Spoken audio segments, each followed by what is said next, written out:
बहुत दिनों के बाद में एक इंटरेस्टिंग आईपीओ आ रहा है। चलिए डिटेल में डिस्कस करते हैं। कंपनी का नाम है on EMI technology solutions limited, जो कि इनकॉर्पोरेट हुई थी 2016 में। ये बेसिकली एक टेक्नोलॉजी ड्रिवन लेंडिंग कंपनी है जो ऑनलाइन लोन्स डिसबर्स करती है।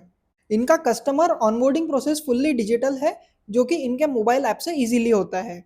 इस वजह से इनका बिजनेस मॉडल हाईली स्केलेबल है और लोन्स में हाई वॉल्यूम से अचीव कर सकते हैं। चाहे आपको कंजम्पशन की नीड हो या बिजनेस के लिए रिक्वायरमेंट हो, किश्त आपको लोन दे सकता है। दिसंबर 25 तक इनका रजिस्टर यूजर बेस है 63 मिलियन से ज्यादा, जिनमें से 11 मिलियन से ज्यादा तो इनके कस्टमर्स हैं।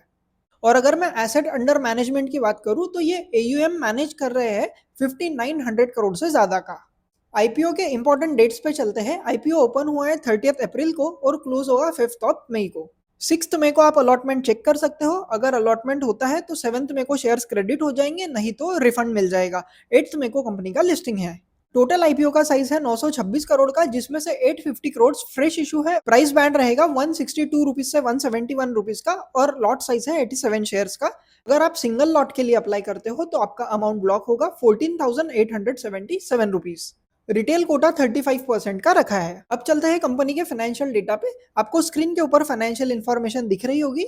2023 से दिसंबर 25 तक इनके एसेट्स में 175% से ज्यादा की ग्रोथ हुई है और टोटल इनकम में 50% से ज्यादा का जंप है।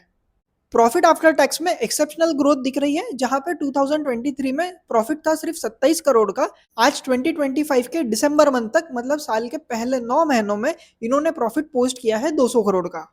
फाइनेंशियल रेशियोज अगर देखे जाए तो रिटर्न ऑन इक्विटी है 28.51%, रिटर्न ऑन एसेट है 8.5%, डेट टू इक्विटी रेशियो है 1.63 और रिटर्न ऑन नेटवर्थ है 21.18% का। अब क्योंकि ये लेंडिंग बिजनेस है, इसका एसेट क्वालिटी देखना बहुत ज्यादा इंपॉर्टेंट है। ग्रॉस एनपीए 2.9% और नेट एनपीए है सिर्फ 0.38%, जो कि बहुत ज्यादा कमेंडेबल है। कंपनी का नेटवर्थ अगर देखोगे तो 26.71% के सीएजीआर के साथ ग्रोथ हो रही है। अब पी रेशो को ध्यान में रखते हुए इनके कंपेटिटर्स के साथ अगर इनका कंपैरिजन किया जाए तो बजाज फाइनेंस का पी रेशो है 34, चोलामंडलम का है 31, एचडीबी फाइनेंशियल का आता है 24.7, एसबीआई कार्ड्स का है 33.28, जबकि ऑन ईएमआई का पी रेशो पोस्ट आईपीओ रहेगा 10.84 का। तो काफी रीजनेबल वैल्यूएशन पे ये आईपीओ आया है। फाइनेंशियल्स में ग्रोथ भी अच्छी खासी दिख रही है। इस आईपीओ के बारे में मेरा पर्सनल रिकमेंडेशन मेरे सेबी रजिस्टर्ड टेलीग्राम चैनल में लास्ट डे पे आपको मिल जाएगा। चैनल का लिंक मैंने डिस्क्रिप्शन में दे दिया है। बाकी आपने इस आईपीओ में अप्लाई किया या नहीं किया, मुझे कमेंट करके जरूर बताना। सी यू ऑल।